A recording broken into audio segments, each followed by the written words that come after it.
Gold, trusted gold buyers. మీరు తాకట్టు పెట్టిన బంగారాన్ని విడిపించి ఈ రోజు ఉన్న మార్కెట్ ధరకు కొనబడను. హృదయంలో ఉండేటువంటి బిందు స్థానమే కనక మహాలక్ష్మి.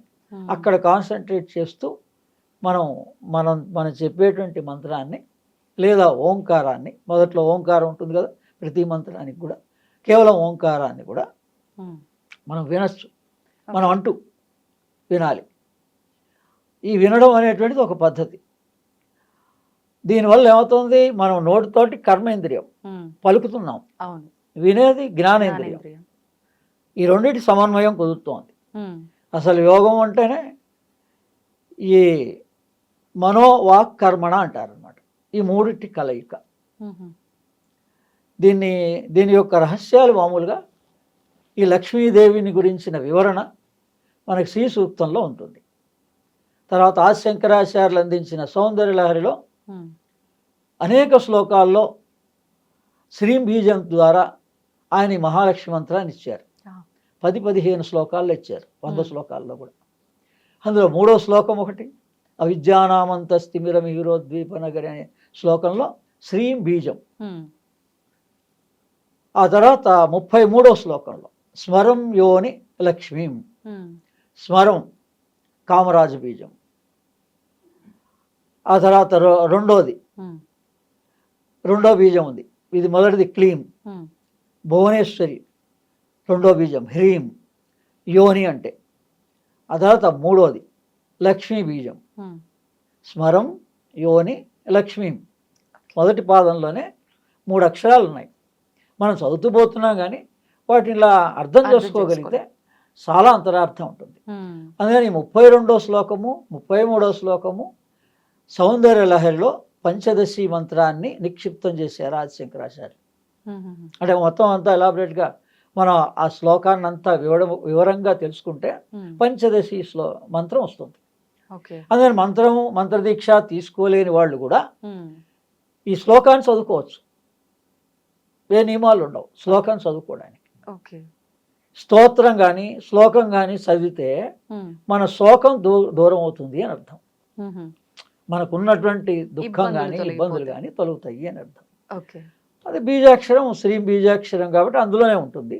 ఆ శ్లోకంలోనే ఈ బీజాక్షరాన్ని ఇన్ని రోజుల పాటు మీ అవసరానికి ఇలా చదువుకోండి అని ఉంటుంది. ఎన్ని రోజులు అనేది ఎవరికి వారు సంకల్పం చేసుకోవాలా?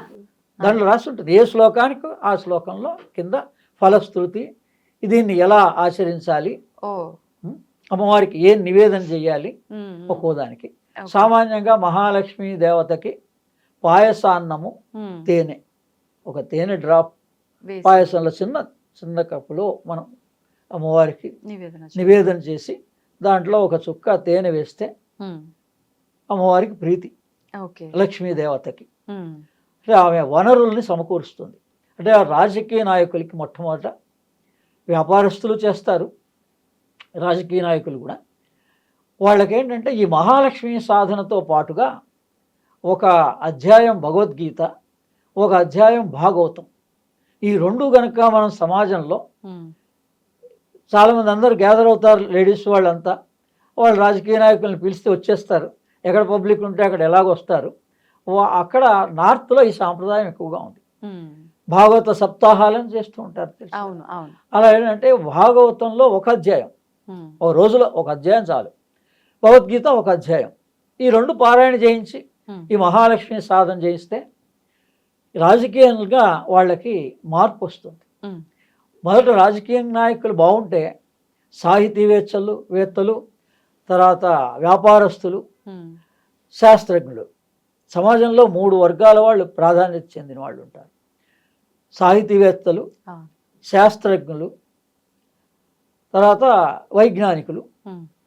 ఈ 3 రకాల వాళ్ళకి, కళాకారులు అనుకోండి, వీళ్ళందరికీ ఒకప్పుడు రాజులు పోషించేవాళ్ళు కదా ఈ కళలన్నింటినీ. అందుకని ఈ పనులని వాళ్ళే చేసేవాళ్ళు.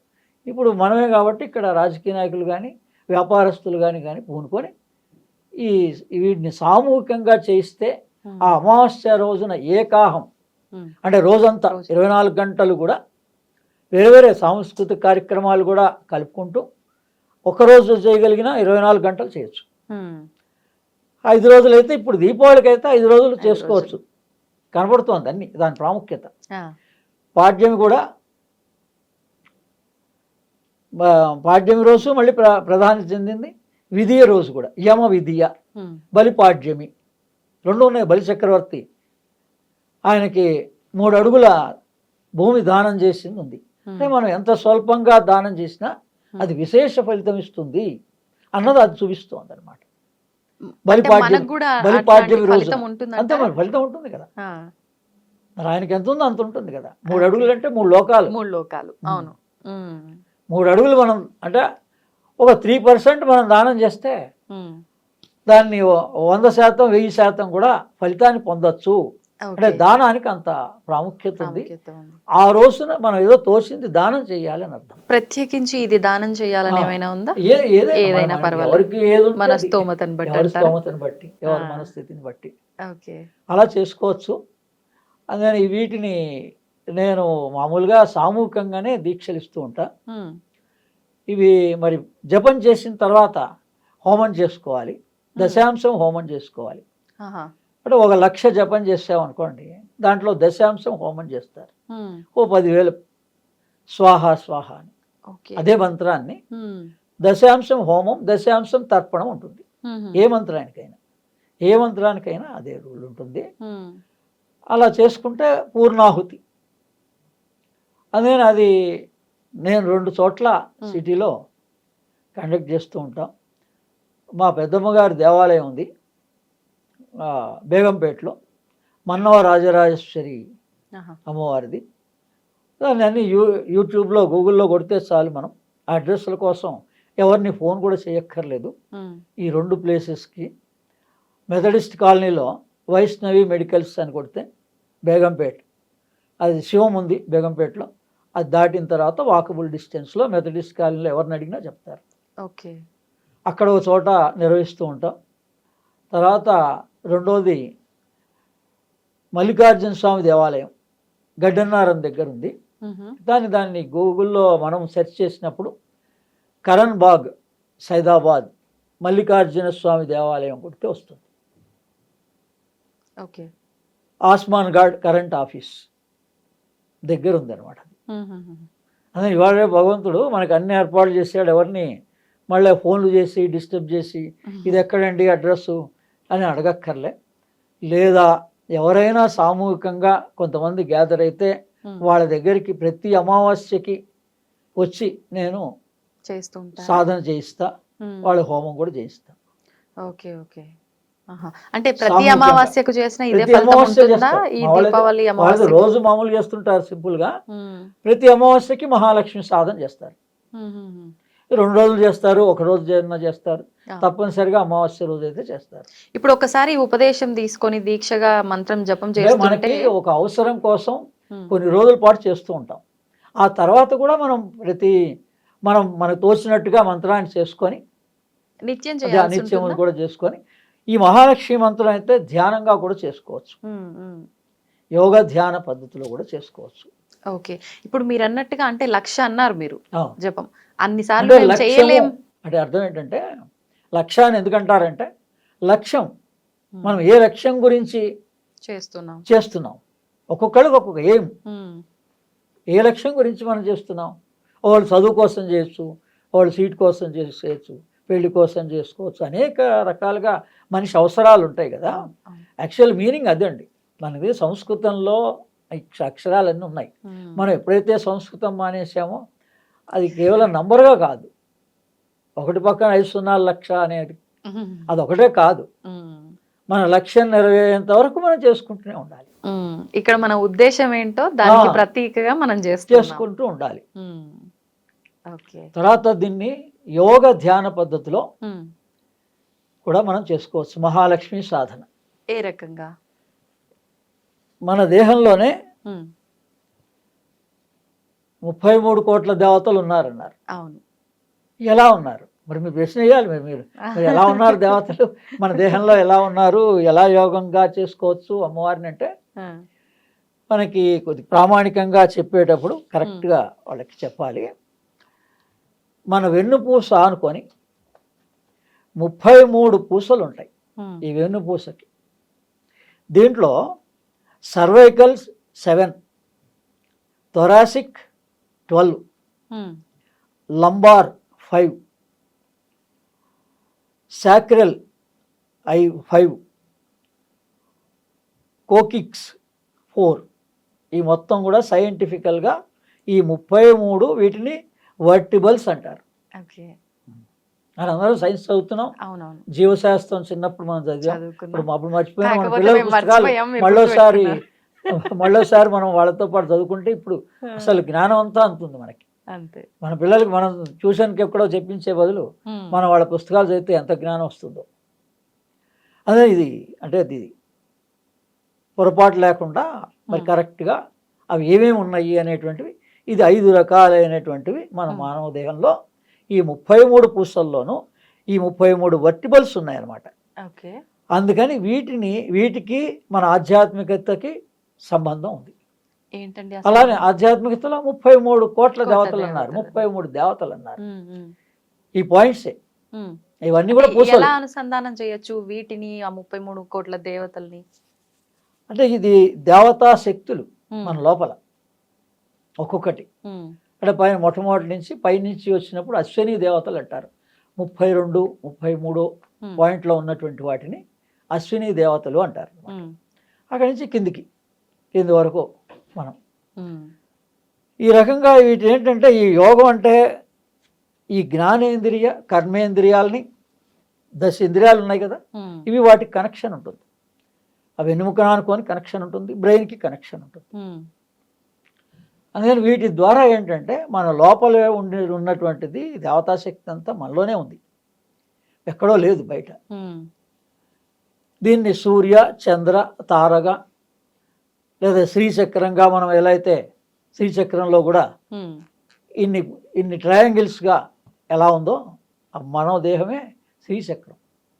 అందుకని ఈ ఆధ్యాత్మికత సైన్సు 2 కలవాలి, ఉమ్. అప్పుడు అద్భుతంగా అందరికీ ఈ విజ్ఞానం అందుతుంది. కానీ సైన్స్ నమ్మిన వారు నమ్మట్లేదు. నమ్మరు, ఇది నమ్మిన అందుకనే వారు ఇప్పుడు నమ్మరు. ఇప్పుడు ప్రాక్టికల్గా చెప్తున్నాం కదా, అందుకనే అవునవును. ఎందుకు చదివి వినిపించడంలో అర్థం. ఉమ్, ఉమ్. ఉంది ఇవే దీనికి దానికి అవి. కనెక్షన్. వీటి పేర్లు చెప్తున్నాం. ఉమ్, ఎప్పుడైతే మనకి ఎక్కడైనా ఒక అవయవంలో బాగాలేదంటే వాళ్ళు ఆ పేర్లు వీటిని సరిగలేవని అడుగుతున్నారు కదా, అందుకని వాటిని ఇక్కడ ఏమన్నాం గ్లాండ్స్ అన్నాం సైన్స్ ప్రకారంగా. అవును. ఈ గ్లాండ్సే చక్రాలు. ఈ గొనాల్డ్ గ్రంథి కానీ, ఉమ్, మూలాధారం, అడినల్ స్వాదిష్టానం, ప్యాంక్రియాసిస్, ఉమ్, మణిపూర చక్రం, థైమస్ అనాహత చక్రం, థైరాయిడ్ విశుద్ధి చక్రం, ఆ తర్వాత ఆగ్నేయం పిట్యూటరీ పీనియల్ గ్లాండ్. ఉమ్, ఇవే 7 గ్లాండ్లు. వీటినే మనం చక్రాలు అన్నాం. ఉమ్. చక్రాలు అంటే మనకి రెక్టిఫికేషన్కి మనకి ఇక్కడ కావాల్సినంత జ్ఞానం ఉంది. ఓకే. అంటే గ్రంథులకి ఆ. వీటికి కూడా రెండు ఒకటే. సంబంధం. అది ఎక్కడున్నాయో ఆ గ్రంథులు ఆ స్పాట్ని వీళ్ళు చక్రాలు అన్నారు. ఓకే. అయితే చక్రం అని ఎందుకన్నారు? ఉమ్, మీరు రెక్టిఫై చేసుకోవచ్చు.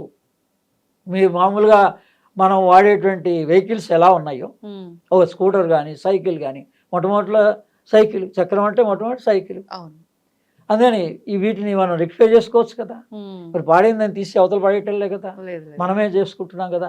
అలాగే మన దేహంలో కూడా ఉమ్, ఈ గ్లాండ్స్ దగ్గర వచ్చినటువంటి ఇబ్బందుల్ని మనమే రెక్టిఫై చేసుకోవచ్చు.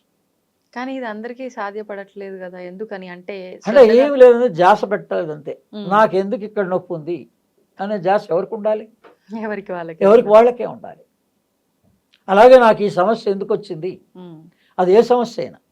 ఎందుకంటే శాస్త్రం ఏం చెప్తుందంటే యా అండాండేస పిండాండే, అంటే ఈ బ్రహ్మాండం అంతా కూడా ఏముందో అది సూక్ష్మంగా మనం చిప్పు ఎలా అయితే ఇప్పుడు ఒక సెల్కి కానీ వేరే వాటికి కానీ కంప్యూటర్కి ఉన్నాయో ఆ డేటా అంతా ఇంత డేటా అంతా మనం ఎలా భద్రపరుస్తున్నామో ఉమ్, అలాగే ఈ మొత్తం బ్రహ్మాండం యొక్క జ్ఞానం మన మానవ దేహంలో ఈ 33 పూసల్లో ఉంది. ఓకే. నేను నాట్ ఓన్లీ కేవలం ఆ వెన్నుముకే కాదు, ఉమ్, ఉమ్, బ్రెయిన్ కానీ మిగిలిన ప్రధానమైన అవయవాలు ఏమున్నాయో వీటిలో ఈ బ్రహ్మాండం యొక్క రహస్యం అంతా ఉంది. ఉమ్. ఎలా తెలుసుకోవచ్చా అందుకని రహస్యాన్ని? దీన్ని సూక్ష్మంగానే, అది సూక్ష్మం కదా, ఉమ్, చిప్ అనేది సూక్ష్మం కాదు, స్థూలం కాదు కదా. అవును. అందుకని ఈ సూక్ష్మంలోనే ఉంది మొత్తం అంతా, ఉమ్, రహస్యం అంతా. అందుకని ఆ సూక్ష్మంలోకి వెళ్ళాలి అంటే ఉమ్, ద్వారం ఇక్కడే నాసికారంధ్రమే. మనం శ్వాస ఎక్కడి నుంచి పీలుస్తున్నామో అదే ద్వారం, మూలాధారం అన్నాం కదా. అవును. ఆ మూలాధారానికి ఈ నోస్కి కనెక్షన్ ఉంది. శ్వాసే, మన శ్వాస ద్వారానే లోపలికి వెళ్ళాలి. మనస్సు సూక్ష్మం, ప్రాణం సూక్ష్మం మన లోపల. అంటే 2 దారులు ఉన్నాయి అందరికీ. అంటే యోగ ప్రకారంగా ప్రాణాన్ని ఆశ్రయించి వెళ్తారు, లేదు కొంతమంది మనస్సు ద్వారానే, అంటే దీర్ఘంగా తపన చెంది తెలుసుకోవాలనే జిజ్ఞాస ఈ మనస్సులో ఎంత తీవ్రంగా ఉంటే మనకు భగవంతుడు మనకు కావాల్సినవన్నీ. నా అనుభవంలో ఈ 34 పుస్తకాలు రాశాను కదా, ఒక్క పుస్తకం జీవితాన్ని మారుస్తుంది. ఒక్క పుస్తకం కాన్సన్ట్రేట్ చేసి చదివితే చాలు. ఓకే. అడిగేవాళ్ళు ఉండాలి కానీ చెప్పేవాళ్ళు ఉన్నారు, లేరని కాదు. శ్రద్ధతోటి తెలుసుకోవాలి. ఎవరికి వాళ్ళకి ఉండాలి. అవును.